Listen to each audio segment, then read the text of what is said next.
नमस्कार। हरियाणा सरकार की 5 बड़ी घोषणाओं में आप सभी का स्वागत है। चैनल पर पहली बार आए तो प्लीज चैनल को सब्सक्राइब कर लेना।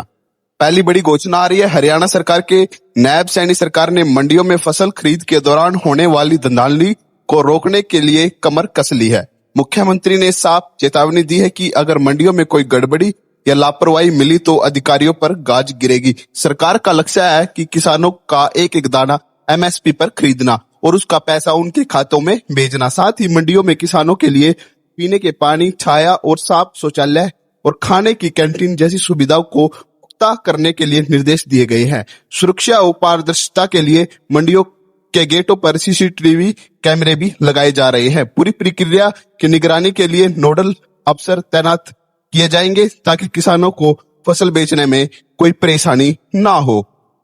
दूसरी बड़ी खबर आ रही है, हरियाणा के 74 बड़े प्राइवेट स्कूलों पर शिक्षा विभाग ने शिकंजा कस दिया है, क्योंकि यह स्कूल अपनी फीस और खर्चों का हिसाब किताब फॉर्म नंबर 6 सरकारी पोर्टल पर नहीं दिखा रहे। नियमों के मुताबिक हर स्कूल को नया साल शुरू होने से पहले अपनी कमाई और फीस की जानकारी देनी होती है, लेकिन इन स्कूलों ने बार बार कहने के बाद भी इसे छिपाए रखा। अब विभाग ने इन्हें आखिरी चेतावनी दी है, अगर ये जल्दी से जानकारी सार्वजनिक नहीं की तो इनकी मान्यता रद्द हो जाएगी, भारी जुर्माना लग सकता है और नए एडमिशन लेने पर भी रोक लगाई जा सकती है। सरकार ही जल्द ही इन स्कूलों की नाम जारी कर देगी ताकि पेरेंट्स एडमिशन के समय सावधानी बरतें। अगली बड़ी खबर आ रही है, गोहाना रैली से विकास का नया अध्याय और सीएम सैनी का कड़ा संदेश।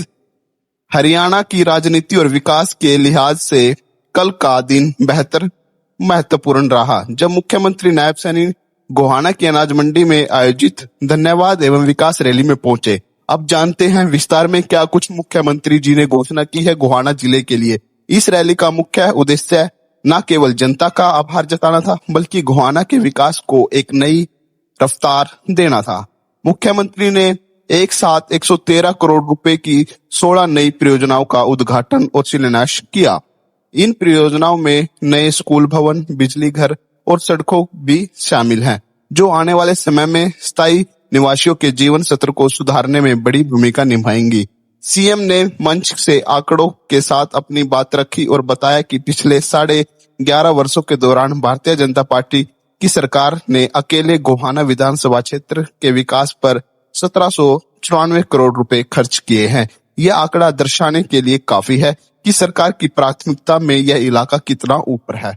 रैली के दौरान मुख्यमंत्री का सबसे कड़ा रुख तेल गैस की उपलब्धता को लेकर दिखा। पिछले कुछ समय से चल रही अफवाहों या आपूर्ति की चिंता पर विराम लगाते हुए उन्होंने स्पष्ट किया है कि हरियाणा में पेट्रोल, डीजल और गैस की कोई कमी नहीं है।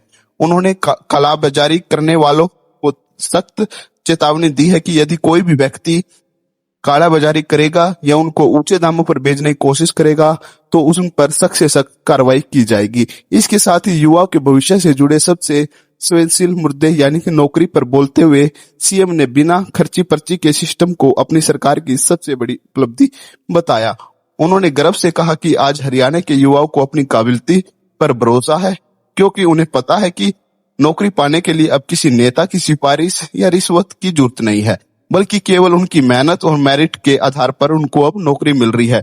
गोहाना की बुनियादी ढांचे को और मजबूत करने के लिए मुख्यमंत्री ने कई बड़े ऐलान भी किए। उन्होंने स्थायी खिलाड़ियों की प्रतिभा को निखारने के लिए गोहाना में एक आधुनिक स्टेडियम बनाने की भी घोषणा की, जो युवाओं के लिए खेल जगत में नए रास्ते खोलेगा। सांस्कृतिक विरासत में सजने के लिए उन्होंने भगवान परशुराम के नाम पर एक भव्य विरासत पार्क बनाने का भी वादा किया, जो कि क्षेत्र की धार्मिक और ऐतिहासिक पहचान को और बेहतर बनाएगा। इसके अलावा गोहाना शहर में बढ़ते ट्रैफिक की समस्या को देखते हुए उन्होंने कि जैसे कि उपयुक्त जमीन उपलब्ध होगा वहां एक शानदार मल्टी स्टोरी पार्किंग का निर्माण कराया जाएगा।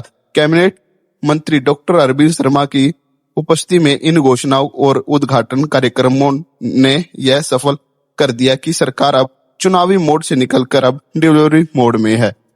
यहाँ धरातल पर काम करना ही उनकी सबसे बड़ी प्राथमिकता है। यही थी हरियाणा की आज की 5 बड़ी घोषणाएं। और योजनाओं से जुड़ी अपडेट प्राप्त करने के लिए चैनल को जरूर सब्सक्राइब कर लेना। कल फिर मिलते हैं हरियाणा सरकार की और मुख्यमंत्री जी के